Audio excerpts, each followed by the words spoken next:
Bonjour, nous sommes dans la dénorme. Cette boutade de l'opérateur économique Sébastien Adjavon, alors candidat à la présidentielle, a beau faire couler en son temps assez d'encre et de salive, mais telle une cloche sonnante, elle résonne toujours en écho, têtue est l'évidence.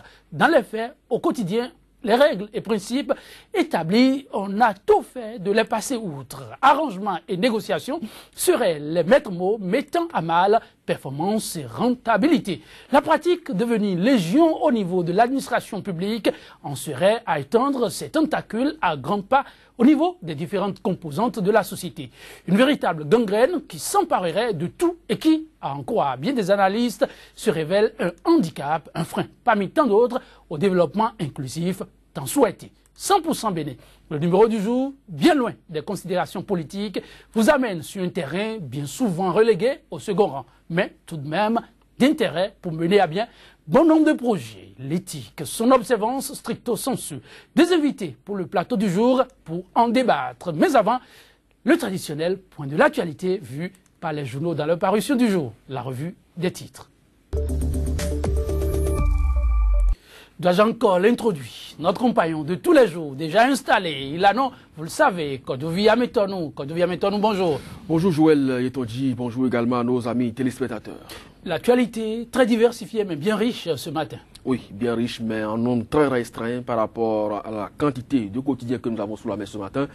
Et si vous le voulez bien, Joël Yetoji, on va y aller très rapidement, le temps de donc place aux débatteurs. Alors, nous démarrons donc cette revue des unes des canards par le journal La Guérite.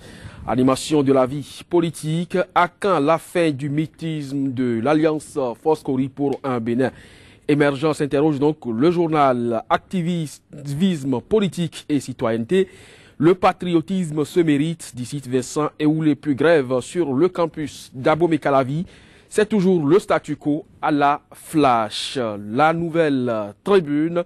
Réforme constitutionnelle, ce que prépare le gouvernement. Talon l'intégralité du rapport de la commission Djogbenou, c'est bien sûr la suite de cette publication. Et puis ministère des Infrastructures et des Transports, Ayadi, directeur général des Travaux publics par intérim. La tribune de la capitale, hausse brutale des redevances de la SB2E et de la SONEB sous la rupture. Les factures d'eau et d'électricité fragilisent la bourse des citoyens, leur paiement, l'autre calvaire des abonnés. Et puis, après l'adoption de leurs clés de répartition, les députés entament ce jour la désignation de leurs représentants au COSLEPI et au CCA. Le pays émergent, mandat d'arrêt contre les membres du CONOR, de la FBF et les émissaires de la FIFA et de la CAF. La fondation Issa Hayatou réagit, condamne et réitère son soutien indéfectible à Anjorin, Bruno Didavi, Sidi Diallo, Constant Omari et aux autres membres. Et puis, deuxième sommet des chefs d'État de l'Union africaine à Kigali, l'élection du président de la Commission de l'Union africaine reportée à janvier. L'économiste enquête d'IBS sur les 100 premiers jours de Talon.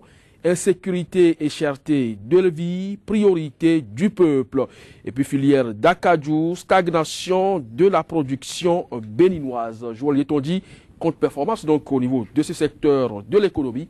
Et c'est sur ça que nous allons donc refermer la une des journaux pour le compte de ce matin. Merci bien à vous, Kodovi Ametonou. On se retrouve demain pour la suite du combat, n'est-ce pas? Nous croyons bien sûr que les confrères vont nous retrouver sur www.sikatv.info ou à défaut envoyez à sikatou@gmail.com, sikatou en minuscule @gmail.com, le titre de parution pour que la presse soit davantage relayée sur Sika. Merci, ils sont là à l'écoute et ils ont pris bonne note. Place à présent, mesdames, messieurs, au débat matinal consacré à l'analyse de l'actualité béninoise. C'est juste après cette bande-annonce. Sika TV fait désormais escale dans chacun des pays africains. Escale numéro 1, le Bénin.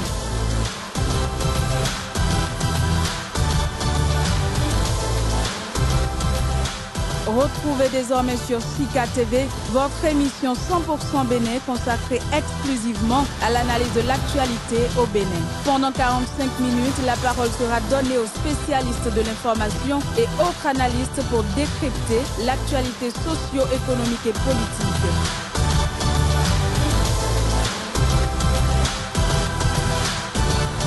« 100% Bénin, c'est du lundi au vendredi sur Sika, le vrai visage de l'actualité en Afrique. Peu ou prou de place au respect des règles et principes établis. Aucun égard pour le respect de la parole donnée. Le Bénin, entre-temps état de la bonne conduite et de l'éthique, ne serait à présent qu'à quelques nuances près, voilà, plus qu'un terrain fertile des mauvaises conduites à tous les niveaux, où tricherie, roubladise, traîtrise, coup bas serait la règle et non l'exception. Comment le Bénin en est-il arrivé à ces contre-valeurs? Comment l'en sortir?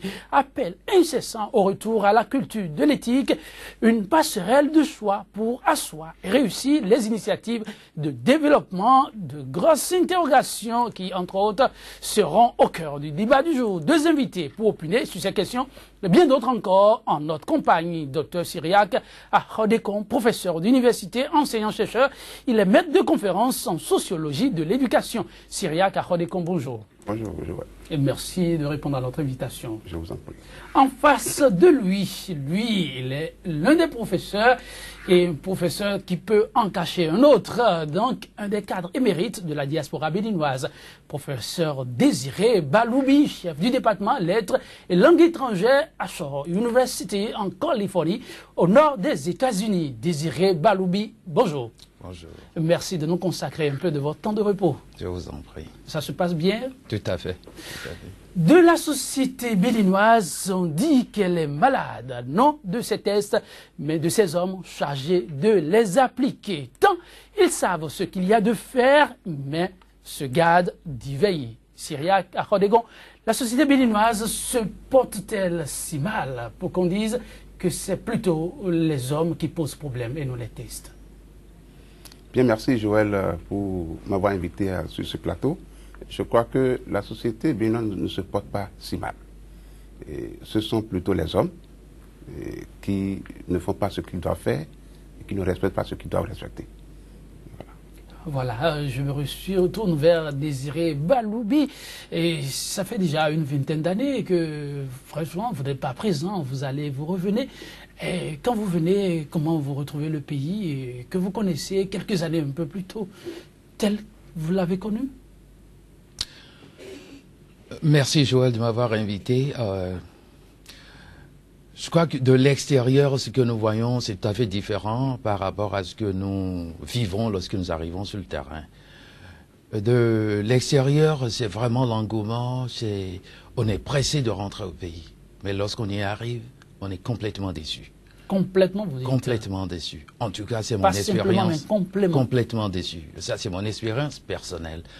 Et j'allais dire, par rapport à ce que mon collègue vient d'expliquer tout à l'heure, je crois que la société a un problème. Parce qu'il suffit de 2, 3 pour que de l'extérieur, on dise les Béninois. Alors, si nous ne changeons pas de mentalité, si nous ne nous mettons pas rapidement à l'œuvre, nous ne pourrons jamais, jamais obtenir les objectifs que nous nous fixons. Et nous allons peut-être aller dans les détails.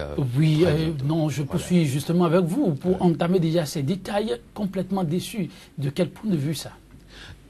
Joël, je suis complètement navré parce que il s'agit de notre société, il s'agit de notre pays.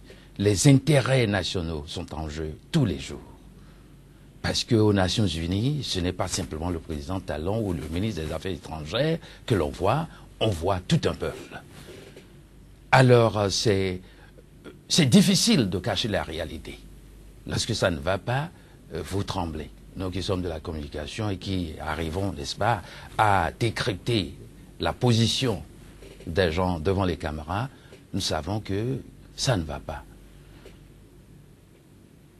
J'ai vu les Béninois dans la rue, j'ai vu les Béninois, n'est-ce pas, à la banque, j'ai vu les Béninois à l'université. C'est l'indiscipline.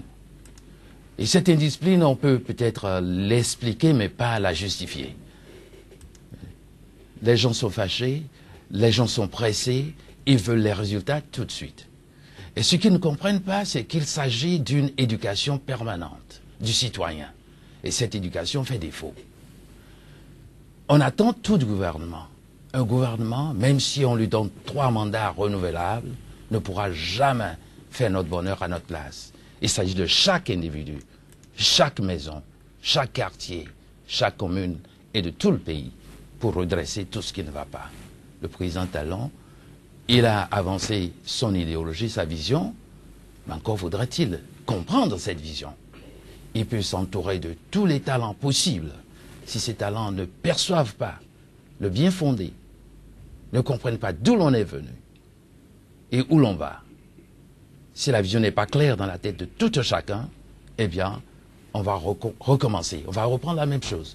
Parce que, Joël, je vais vous dire, nous avons commencé à être colonisés, on a été décolonisés, c'est l'indépendance, on a traité de tout cela dans toutes les littératures. Et enfin, on a été indépendant, et en 72, un coup d'État. Clopin-Clopin, on a parlé de Eouzou, Dandan. Eouzou, ça s'appelle un changement. En fond, que je sache, je crois que c'est cela. Ça doit changer. Après Eouzou Soukerekou, nous avons connu la conférence nationale. Ça n'a pas été facile. Au moins 18 années de souffrance, de misère. Nous avons parlé de renouveau démocratique. Et ce fut le tour du président Seglo. Renouveau démocratique. Un autre changement. Un autre Eouzou. Mais qui n'est pas en fond, mais plutôt en français. Le président Seglo a fait un mandat et après, qu'est-ce qui s'est passé? Le président Kerekou est revenu, toujours sous le manteau de renouveau. Donc renouveau démocratique pour une deuxième fois, il a fait 2 mandats. Et puis, qu'est-ce qui s'est passé? On a dit changement. Donc, je suis linguiste, ça c'est de la sémantique. On change seulement les termes. C'est ce que l'on veut, c'est ce que le peuple veut. Le peuple veut un changement pour son bonheur.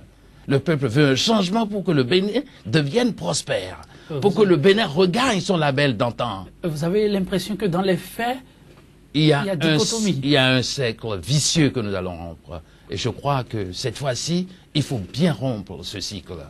Le président Talon a de l'audace, nous devons l'encourager, mais pas simplement l'encourager ou l'applaudir. Nous devons commencer à agir. Et ça commence par le gouvernement qui doit être le modèle. Ensuite, tout le monde prend le pli.